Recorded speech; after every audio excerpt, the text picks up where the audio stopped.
Hi, Sam, and thanks for your time today. I wanted to talk to you about non-financial assets held for social benefit and focusing on those aspects of those kinds of assets.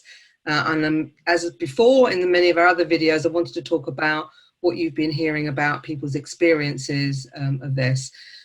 So just to start with as a general thing, why do you think this topic has been raised with us as a specific issue for NPOs? So there are four main areas that have been coming up in conversations so far.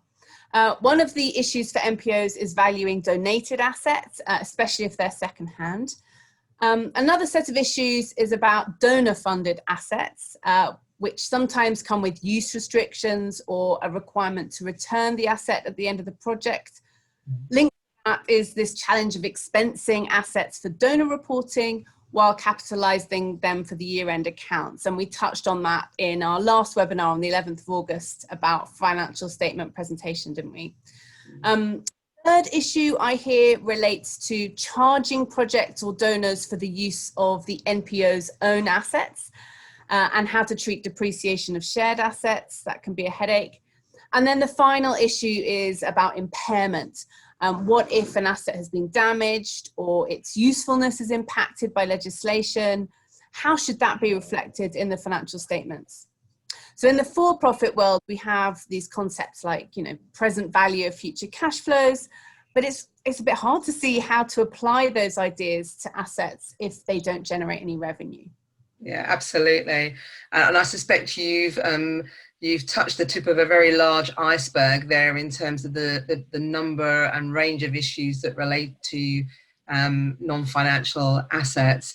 I'm going to try and keep us focused on what's actually in the consultation paper, which is about valuing non-financial assets for social benefit, but I recognise that there are a huge range of issues out there potentially relating to this type of assets. So if I can sort of dig into that a bit further, and I'm interested in issues related to measuring donated assets. So could you give me some examples of those? Sure. So thinking about valuation challenges, I can share an example of a music project in Africa that received 4 old bassoons. Now, working bassoon is worth thousands of dollars, but these were unplayable and in need of repair. But there was no one in the country who had the skill to fix them. A few years later, the bassoons were repaired and they ended up with 4 fine instruments, but the accounting treatment really wasn't obvious at the time. So still on valuation, as you mentioned, there's an example of an NPO that received a donation of a warehouse in London. It was really valuable, could have generated a lot of revenue if it was sold to a commercial entity or even a property developer. But they wanted to use it to store medicines and relief items ready for distribution to emergency settings. So what value should they have used? Wasn't entirely clear. And then if we think of issues of control, there's an interesting example from an organization running a malaria prevention program here in East Africa where I live. The project had 2 identical vehicles funded by 2 different donors. One donor was quite relaxed. Here's the money, prove to me that you bought the car. The other donor had more stringent requirements. So the vehicle they funded could only be used on that particular project and nothing else. And then at the end of the 3 years, the donor had the right to have the vehicle returned. So the NPO legally owned both cars, but did they control the second one, or were they just allowed to use it for a period? What they ended up doing was capitalizing one and expensing the other, which seemed a bit confusing and messy. Sam, yes, that's really interesting just to see the differences in the treatment of things depending on the arrangements that sit around it. I can see that can be very confusing. You mentioned impairment as well.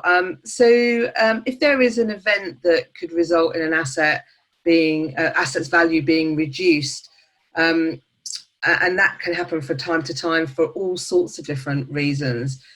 What examples do you have of the challenges that this presents? Yeah, so I got an example from USA.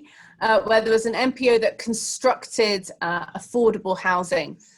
So the operating costs, excluding the depreciation, were funded 40% by sort of subsidized rental payments from residents. And then the balance came from government rentals and an operating grant.